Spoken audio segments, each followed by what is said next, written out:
जसं चावतोय ना तसं फुटतंय आतमध्ये वेगवेगळ्या गोष्टी. तर्री म्हणजे तोंडाची लागलीच पाहिजे. आणि इथून आपण सुरुवात करणार आहोत तर्री पोह्यांसाठी आणि आपल्याला भेटतोय नागपूरचा आपला मित्र पुष्कर. स्वागत आहे पुष्कर. आणि तो पहिल्यांदाच मला विकी पोहे अशा डिशने तो घेऊन आलेला आहे. आय थिंक हिने पोह्यासोबत शेवेचे ऐवजी असे भाजके पोह्याचा चिवडा दिलाय. भाजक्या पोह्याचा chivda, that's it, that's the OG chivda. हा सगळीकडे हा मिळालाच पाहिजे. आणि जे काय टमाटा आहे वरती, हा टमाट्याची फोड आलीच पाहिजे. नाही आली तरी मागून घेतात की टमाटा राहिला माझा असा, त्यामुळे टमाटा मिळालाच पाहिजे. आपण एक हो, घास खाऊयात.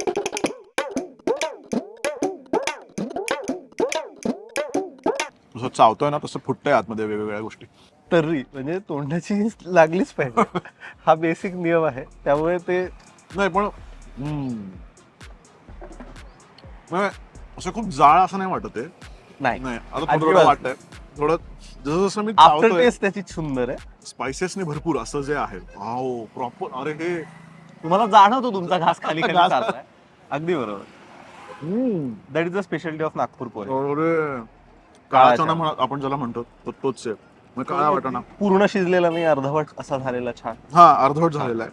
आणि त्याच्यात पण भरपूर फ्लेवर्स. म्हणजे सकाळी 7 वाजता लोक हे असं खाऊ शकतात.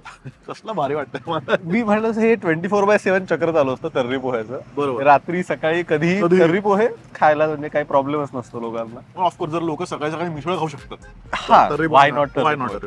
जे आपल्याला पुणे मुंबईकडे जे तर्री पोहे मिळतात ते भ्रष्ट आहेत असं मला वाटायला लागलं. भेटूच शकणार नाही तिकडे. कारण की हे काळा मसाला जास्त आहे, स्ट्रॉंग आहे, किंवा Okay. खडा मसाला आपण ज्याला म्हणतो तो आहे याच्यामध्ये. बरं. आणि तो यांचा स्वतःचाच बनवला जातो. मोस्टली सगळे आपला आपला बनवतात, नाही तर मार्केटमधून आणतात. क्या बात आहे. म्हणजे जर हे अख्खे संपवले ना पेटू शकतो मी असा अंतर पाहिजे. आणि हे असेच पोहे रात्री 2 वाजताही खातात. म्हणजे पोरटे ऍसिडिटीच्या गोळ्या खातील, तर्री पोहे खाणं बंद करणार नाही.